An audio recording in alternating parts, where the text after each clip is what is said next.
जब माँ खतीजा तिजारत करते थे तो वो किसी मर्द से इंटरेक्शन नहीं करते थे। हमारी माँ खतीजा भी एक उन्हों भी ताजिर थे। तो मैम आज की डेट में वुमेन्स जो ऐसे बिजनेस करती हैं तिजारत, तो उसमें बहुत सारे लोग ट्रोल्स करती हैं, तो आप उन लोगों को कैसे डिफेंस करोगे? एक्चुअली एक प्रॉब्लम भी है यहाँ पे, लोग बार बार सिर्फ ये एक चीज को जहन में रखते हैं कि हमारी माँ खतीजा ताजिर थे और तिजारत करते थे, और हमें क्यों ट्रोल किया जाता है, क्योंकि उनके तिजारत में और हमारे में बहुत फर्क है।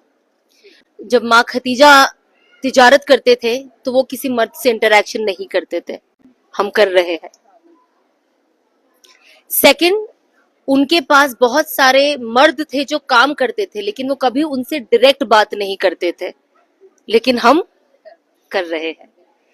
वो जो मैसेज देते थे कि मेरा ये काम हो जाए, जो उनकी खादिमाएं होती थी, जो उनके साथ जो औरतें होती थी, वो मैसेज को आगे लेकर जाती थी और मर्दों को बताती थी। जब रसूलुल्लाह सल्लल्लाहु अलैहि वसल्लम भी जब उनके लिए जब उनका जो बिजनेस से वो एसोसिएट थे और जो उनकी चीजें लेकर जाके वो दूसरी जगह पे उसका बिजनेस करते थे, वो भी माँ खतीजा से कभी डायरेक्ट बात नहीं हुई है।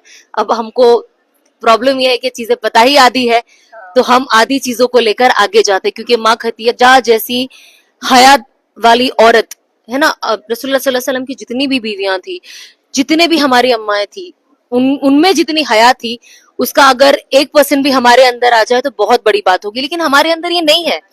तो यहाँ पे एक ऑब्जेक्शन उठता है, जो सही बात है। देखिए, मैं अपनी तिजारत करने के लिए अब मैं शरीयत बदल दूंगी, कहूंगी नहीं ये भी हो जाए, तो ये गलत बात है ना। मैं भी इसीलिए चाहूंगी कि मेरे लिए भी एक जरिया बने जहां पे मैं भी आगे जाकर कोशिश करूं कि मैं भी किसी मर्द से डायरेक्टली बात ही ना करूं, और मेरे पास लोग अंडर हो या कोई मेरे लिए काम करता हो जो मेरा मैसेज आगे लेकर जाकर करे, क्योंकि जाहिर सी बात है एक इंसान जो तिजारत करता है, अल्लाह ने उसको जरिया दिया है ना। तो जब वो जरिया दिया तो वो दूसरी चीजों के लिए भी वो उसे यूज करे। जाहिर सी बात है माँ खतीजा तिजारत करते थे, आप भी तिजारत करें, लेकिन अगर आप उनका एग्जाम्पल दे रहे तो फिर आप उनकी वो जैसे करते थे आप वैसे करिए। हमारे अंदर वो भी है नहीं, अल्लाह करे वो हमारे अंदर आ जाए और हम भी वो चीज को सीखे, हम भी वो चीज को समझे। और मैं खुद भी चाहती हूँ कि कल को मेरा एग्जीबिशन हो तो मैं ओनली लेडीज रखूं, जिनके भी हस्बैंड है इनको पैसे दे दीजिए, कार्ड दे दीजिए और बाहर ही रुकिए, प्लीज अंदर मत आइए।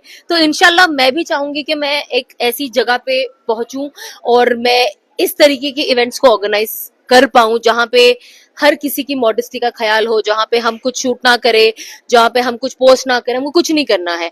तो इंशाल्लाह मेरी भी ये नियत है। अब यू नेवर नो, इंसान नियत करे और अल्लाह से मांगे तो यू नेवर नो, किसी एक दिन कबूल हो जाए। बट देखो, नियत करना इज वेरी इंपॉर्टेंट। अगर आपके दिमाग में ये चीजें आएगी तो इंशाल्लाह आप अल्लाह से मांगोगे तो एक ना एक दिन वो चीज आपके काम में भी दिखेगी। तो बस अभी फिलहाल ये सोच है, आप दुआ करें कि अल्लाह हमसे भी ऐसा काम ले।